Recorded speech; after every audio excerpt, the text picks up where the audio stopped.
Allez immédiatement dans la pièce la plus proche, verrouillez et bloquez la porte, restez accroupi et ne faites aucun bruit. J'allais dans un lycée plutôt classique mais pas dans une banlieue typique américaine. C'était un lycée situé en zone rurale. Certains élèves fréquentent des écoles où les promos comptent 500 voire 1000 élèves. Dans mon cas je crois qu'on était un peu moins de 200 dans ma classe de terminale. C'était le genre de lycée où même sans être ami avec quelqu'un tu connaissais son visage et son nom. En traversant les couloirs tu savais grosso modo qui étaient 99% de tes camarades, au moins ceux de ta promo. Je viens d'une petite ville tranquille donc c'était plutôt calme, sans histoire folle dans les infos locales. Ce qu'on faisait après l'école c'était jouer dehors, faire du sport, faire du vélo, ce genre de trucs. Bon, c'était il y a 17 ans donc j'imagine que ça a bien changé aujourd'hui. Un truc que j'ai toujours trouvé unique dans mon lycée c'est qu'il n'y avait pas vraiment de harcèlement scolaire, en tout cas pas comme on le voit dans les films où des gosses se font pousser dans les casiers ou racketter leur déjeuner. Avec le recul je ne saurais même pas dire s'il y avait un seul vrai harceleur dans ma promo. Bien sûr certains se moquaient un peu des autres mais rien de trop grave. Évidemment comme dans toutes les écoles il y avait des élèves discrets, mais il y en avait un en particulier dans ma classe qui ne parlait littéralement jamais. On va l'appeler Luc pour cette histoire. Il n'avait rien d'étrange physiquement et il avait l'air gentil avec ceux qui prenaient la peine d'interagir avec lui. On avait un seul cours ensemble, une option qui réunissait des élèves des 4 niveaux. On était en première à ce moment-là. C'était un cours d'informatique et à l'époque les salles étaient encore équipées de ces gros ordinateurs en forme de boîte.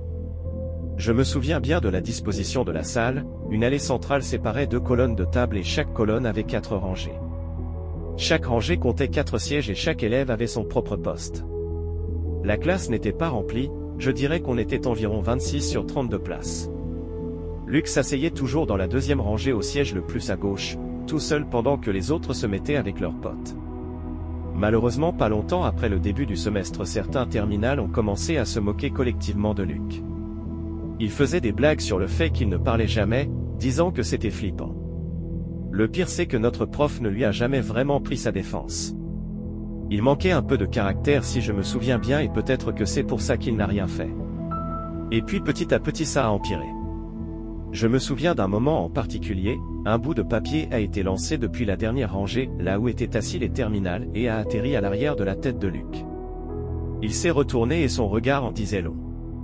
L'un des terminales a dit « c'est pas moi » en accusant un autre. Le visage de Luc, c'était un mélange de tristesse, de colère, de résignation. J'ai sincèrement eu pitié mais je n'ai rien dit, je ne suis pas intervenu. Un jour après les cours j'ai vu Luc assis sur un trottoir pas loin du lycée. Je suis passé devant lui en allant vers ma voiture. J'avais mon permis parce que j'étais né tôt dans l'année donc je conduisais déjà à mi-chemin de la première. On vivait dans une région assez étendue donc personne ne rentrait à pied. J'ai fait ce qui me semblait juste, je lui ai dit « salut » et je lui ai proposé de le ramener chez lui.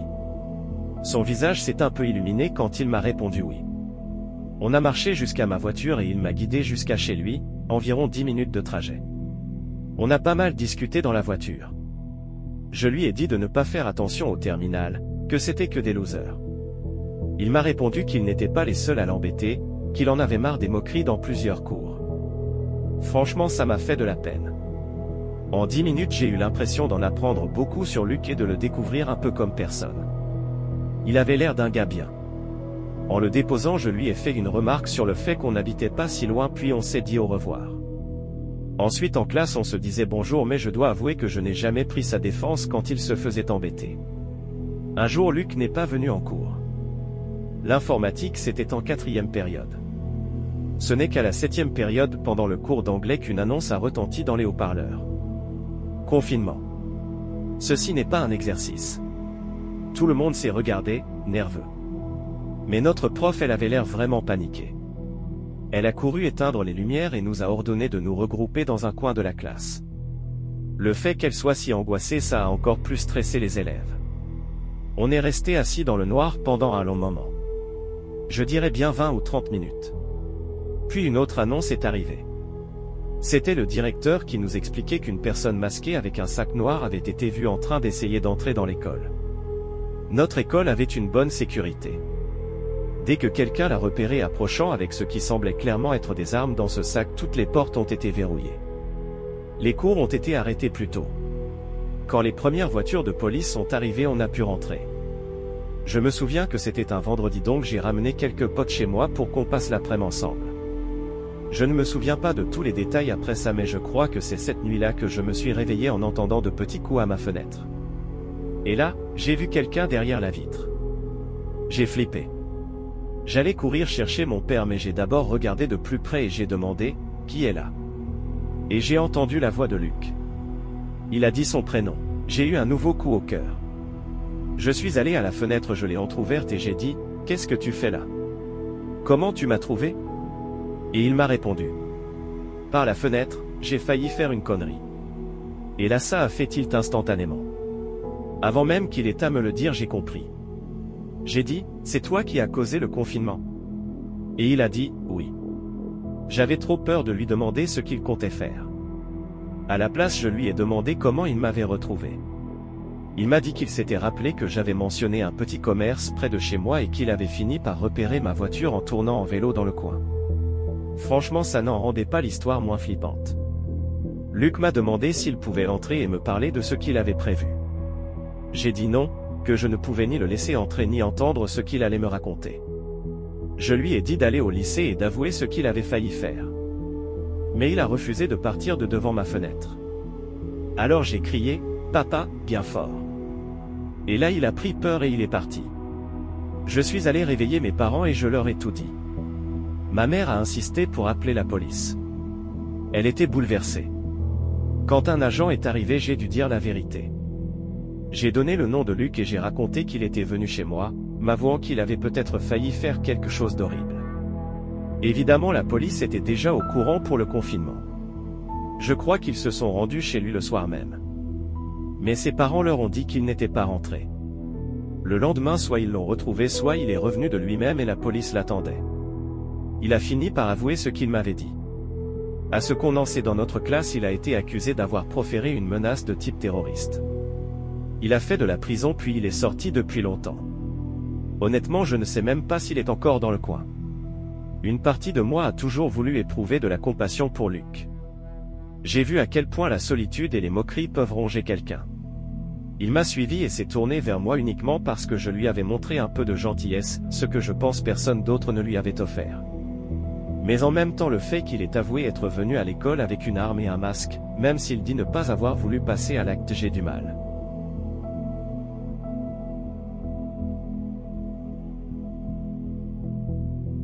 Ça s'est passé en 2016 quand j'étais en CM2.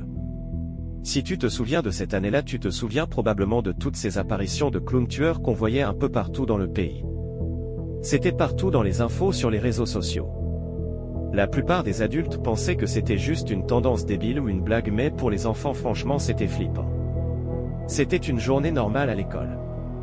J'allais dans une école primaire d'un quartier résidentiel calme où j'habite encore aujourd'hui. Rien de bizarre ne se passe jamais là-bas.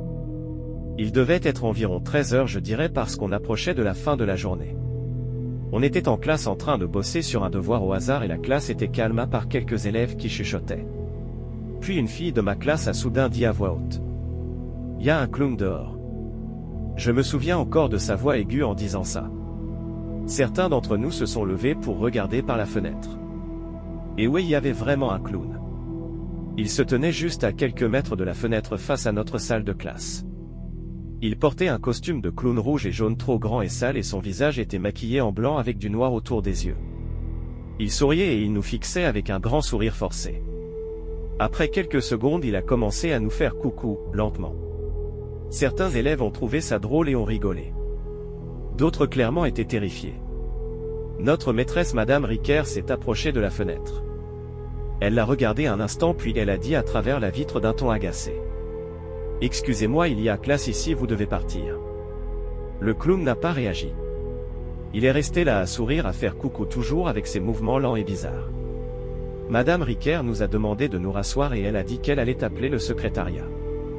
Elle a décroché le téléphone à fil de la classe puis elle est sortie dans le couloir en parlant à voix basse. Les téléphones des salles étaient toujours à côté de la porte, c'est pour ça qu'elle pouvait sortir tout en parlant. Elle est revenue quelques instants plus tard à raccrocher puis elle est allée fermer tous les stores. Le clown était toujours là faisant toujours les mêmes gestes. Et moins de 2 minutes après la voix du principal est passée dans les haut-parleurs. À tout le personnel, veuillez mettre votre classe en position de confinement. Il y avait un ton d'urgence dans sa voix, probablement pour que les profs comprennent que ce n'était pas un exercice sans affoler tous les élèves. Là, c'est devenu sérieux. Madame Riquer a éteint les lumières en vitesse et nous a dit de nous cacher sous nos bureaux. Elle a tiré la porte et l'a verrouillée. Tout le monde est devenu silencieux. Certains élèves rigolaient encore un peu, mais d'autres étaient clairement terrifiés. Moi, j'étais complètement flippé. On est resté comme ça un long moment, ça a paru durer une éternité, mais en vrai ça a dû durer environ 30 minutes. Personne ne savait ce qui se passait. Finalement, le principal a repris la parole au haut-parleur. Il a dit que le confinement était terminé, que la situation était sous contrôle. Apparemment, la sécurité de l'école avait confirmé que le clown était parti. On ne nous a rien dit d'autre. Les cours ont repris comme si de rien n'était. C'était bizarre. Tout le monde en parlait pendant la sortie, mais les profs disaient rien. Après l'école, je rentrais à pied avec mon pote Chris. On habitait dans le même quartier à quelques pâtés de maison. Alors qu'on marchait, 2 filles de notre classe sont passées en courant, l'air paniqué. L'une d'elles a lancé: « Y a quelqu'un dans les bois ?» On s'est arrêté et on s'est retourné. Derrière l'école, y a un petit coin boisé. C'est pas une vraie forêt, juste une rangée d'arbres qui sépare l'école de la rue derrière. Et là, à moitié caché par les arbres à la limite du bois, c'était encore lui. Le clown. Même tenue sale, même maquillage. Il était à moitié planqué entre les troncs, mais on le voyait bien. Il faisait coucou, toujours lentement, mais cette fois pas à nous. Il faisait coucou directement aux filles qui venaient de passer, comme s'il essayait de les appeler.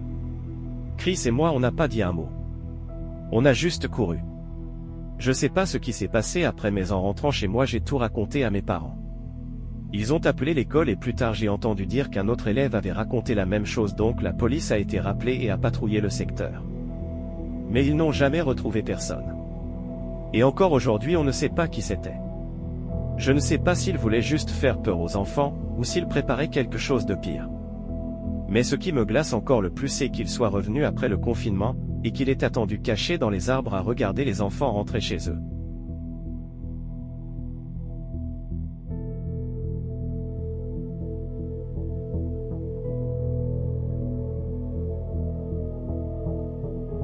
Alors, ça s'est passé il n'y a pas très longtemps. J'habite en périphérie de Philadelphie avec mon fils et ma belle-fille. Je dis belle-fille, parce que j'ai légalement pris la fille de ma meilleure amie sous ma garde vers 2016.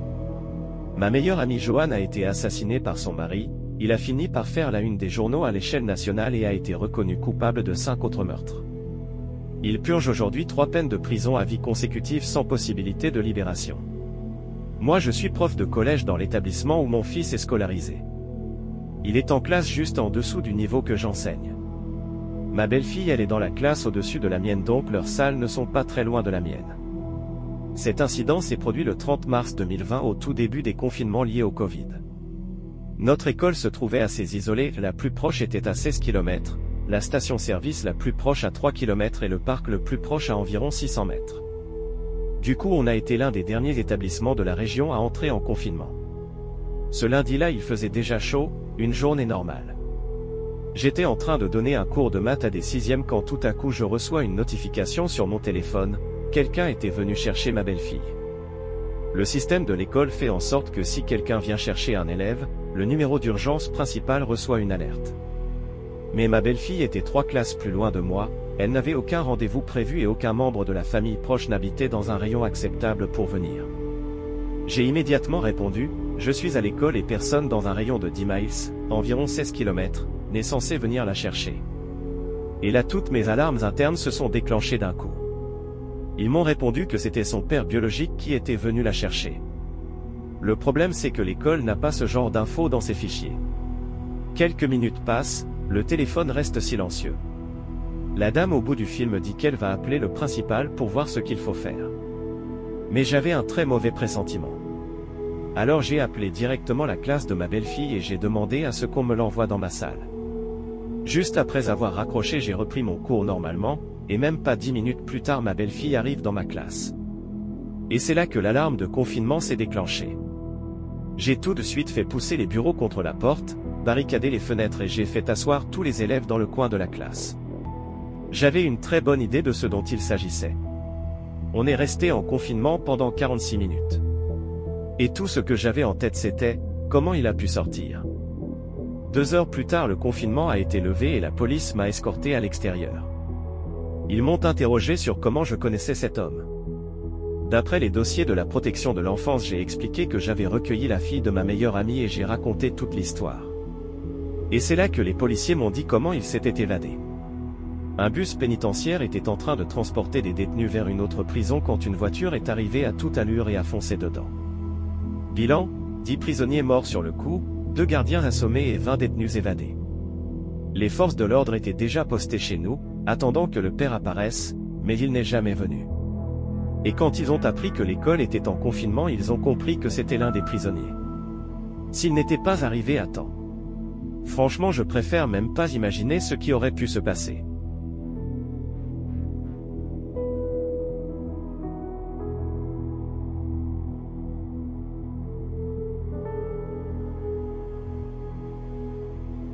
C'était pendant ma première année de lycée. Aujourd'hui j'ai 21 ans et pourtant, j'y repense tout le temps. J'étais dans un lycée public dans une ville de banlieue plutôt ordinaire. On faisait des exercices de confinement tous les 2 mois à peu près.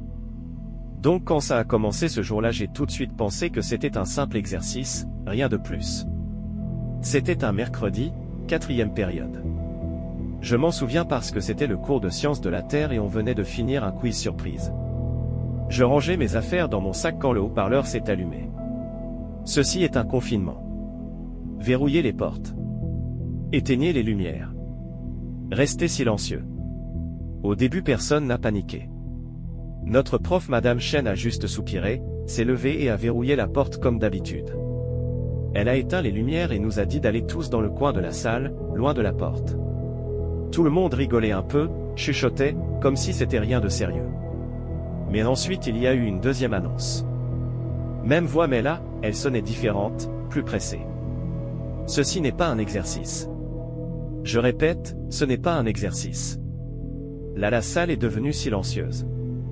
Madame Chen n'a rien dit. Elle a juste fait signe à tout le monde de se baisser et de ne pas faire de bruit. Je voyais bien qu'elle-même elle commençait à flipper. Elle vérifiait son téléphone en boucle.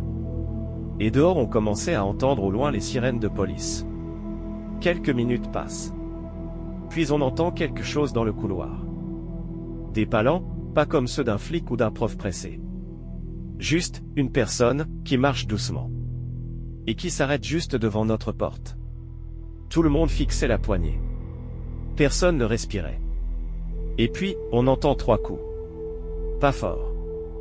Juste, un petit toc toc toc. Lent, inquiétant. Personne ne bouge. Puis la poignée tourne. Quelqu'un essaie d'ouvrir. La porte était bien sûr verrouillée. Mais la personne insistait. Pas de manière agressive, juste, elle testait. Tourne la poignée, encore, et encore, comme pour voir si elle finirait par s'ouvrir. Et là, une voix d'homme de l'autre côté dit. C'est juste un exercice. Vous pouvez ouvrir maintenant. On a tous regardé Madame Chen. Elle nous a regardés aussi. Elle a juste levé un doigt devant sa bouche pour faire « chut » et secouer la tête. Non. L'homme a continué à toquer, à tester la poignée. Puis ses coups sont devenus plus forts. Sa voix répétait « Et oh !» Notre classe était au rez-de-chaussée dans l'aile des sciences. Je peux même pas vous dire à quel point je tremblais. Même si les autres ne le montraient pas, je sais qu'ils flippaient aussi. Puis d'un coup, plus de bruit. Le gars a dû partir. Pendant 5 minutes complètes on n'a rien entendu. Silence total. À part les sirènes dehors qui se rapprochaient. Et là quelqu'un a hurlé. Une fille, juste un cri, et plus rien. Quelques élèves se sont mis à pleurer, en silence. C'était surtout des filles. Quelqu'un a chuchoté avoir vu une ombre passer devant la petite vitre de la porte. Et que ce n'était pas la première fois. À chaque fois que quelqu'un murmurait, même tout bas, Madame Chen faisait un « chut » très calme mais hyper ferme. Encore 5 ou 10 minutes passent. Puis enfin on entend des voix de policiers dans le couloir. Ils criaient de rester dans les salles. Ils passaient de classe en classe. Et quand ils sont arrivés à notre porte avec la clé et qu'ils ont ouvert, Madame Chen n'a même pas bougé. Elle a attendu qu'ils montrent leur badge. On a été escortés en file indienne comme les autres classes. Dehors c'était rempli de voitures de flics, même une camionnette du SWAT. J'ai pas vu grand-chose mais j'ai vu un policier escorter un mec menotté hors du bâtiment. Il devait avoir une trentaine d'années. Pas un élève. Le visage pâle, les cheveux longs, habillé tout en sombre. Plus tard dans la journée on a appris que c'était un criminel qui avait réussi à entrer dans l'école par une porte latérale au moment d'une livraison. Cette porte, elle se trouvait justement au bout de l'aile des sciences. Apparemment le type était instable mentalement. Et il avait quelque chose dans son sac à dos. Mais on n'a jamais su quoi. Peut-être une arme, peut-être pas. Ils ont jamais voulu nous donner les détails. Juste qu'il n'y avait eu aucun blessé et que la situation était sous contrôle. Mais je vous jure. Ce toc-toc-toc sur la porte. La façon dont il tournait la poignée. Le cri dans le couloir.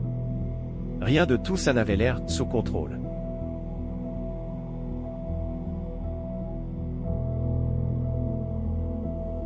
J'avais à peine commencé l'année, et j'ai déjà une histoire de confinement à raconter. J'ai 15 ans et je viens tout juste de faire ma rentrée comme élève de seconde au lycée Northside à Jacksonville en Caroline du Nord. Ce matin-là je suis arrivé tôt au lycée, il devait être 6h55. J'étais l'un des premiers dans ma classe de première période, qui était chorale. Notre salle se trouve tout au bout du couloir des arts juste à côté de l'auditorium. Je m'étais installé à ma place avec mes écouteurs dans les oreilles à écouter de la musique en attendant que la sonnerie annonce le début des cours. Au bout de quelques minutes j'ai entendu ma prof dire quelque chose alors j'ai mis la musique sur pause et retiré mes écouteurs. En relevant la tête j'ai vu mes camarades se diriger vers le placard au fond de la salle. J'étais un peu perdu. On avait justement fait un exercice de confinement la veille donc je savais pas si c'était encore un entraînement ou autre chose.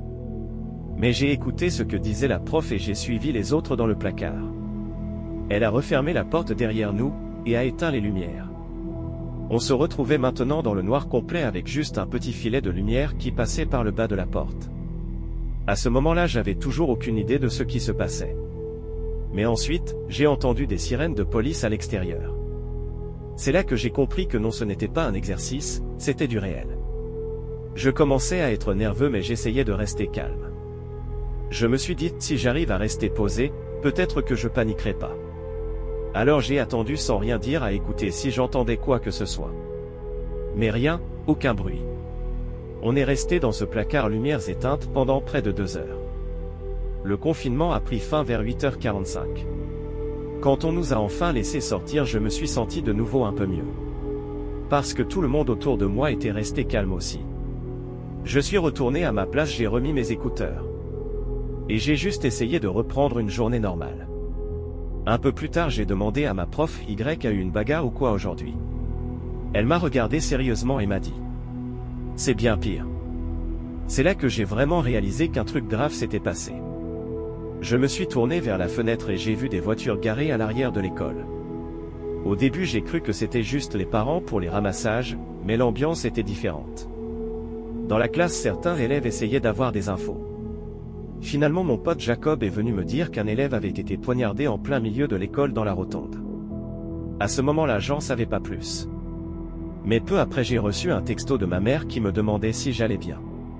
Je lui ai répondu que j'étais sain et sauf toujours en salle de chorale. Il y avait des filles dans la classe qui avaient commencé à pleurer après le confinement. Et là tout ça est devenu encore plus réel. Ma mère m'a ensuite appelé. Elle m'a dit qu'elle était garée près du terrain de baseball comme plein d'autres parents en train d'essayer de retrouver leurs enfants. Finalement ils ont appelé mon nom et j'ai pu quitter l'école. Quand j'ai retrouvé ma mère sur le terrain elle était visiblement bouleversée. Et pour être honnête moi aussi. Elle m'a emmené là où elle travaille, dans une garderie. Et une fois sur place on s'est isolé dans une pièce calme. On s'est juste assis là tous les deux à pleurer. Ses collègues sont venus pour essayer de nous réconforter. Moi j'ai dû sortir prendre l'air pour me calmer un peu plus. J'ai remis mes écouteurs et j'ai écouté du Trident Grace histoire de me remettre un peu les idées en place. Plus tard dans la journée on a appris ce qui s'était vraiment passé. 2 élèves avaient été transportés à l'hôpital. Et l'un d'eux était mort. Un prof avait aussi été blessé au passage. En tout 3 personnes avaient été touchées ce jour-là. J'ai commencé à chercher des infos et j'ai trouvé la conférence de presse sur l'incident déjà postée en ligne. Après ça, ma mère m'a emmené manger un morceau chez RBS parce que j'avais rien mangé de la journée. On a pris à manger puis on est allé chercher mon petit frère à son collège. Lui, il nous a dit qu'il avait vu plein de flics à l'école mais qu'il savait pas ce qui s'était passé. Quand on est rentré à la maison, j'ai continué à chercher des infos. C'est là que j'ai vu que le suspect était un élève de 16 ans déjà inculpé pour homicide volontaire, agression avec arme et plein d'autres chefs d'accusation. 2 autres élèves, un de 15 ans et un de 16, ont aussi été arrêtés pour agression et trouble à l'ordre public. Et ce qui rendait tout ça encore plus dérangeant, c'est que quelqu'un avait filmé la scène du poignardage. Et avait posté la vidéo sur Snapchat. Je ne l'ai pas regardé moi-même mais ma mère, elle m'en a parlé. Elle a dit que la personne qui filmait courait donc la caméra pointée vers le sol. Mais qu'on entendait clairement les cris des élèves pendant l'attaque. Ma mère pense que tout ça pourrait être lié à un gang. Et franchement, depuis qu'elle m'a dit ça, j'ai peur. Peur que quelqu'un veuille se venger. Qu'il y ait un autre acte de violence, une autre attaque. C'est dur à croire qu'un gamin est mort. Je ne le connaissais même pas. Mais depuis ce jour-là, je pense à lui tout le temps. J'espère qu'il repose en paix.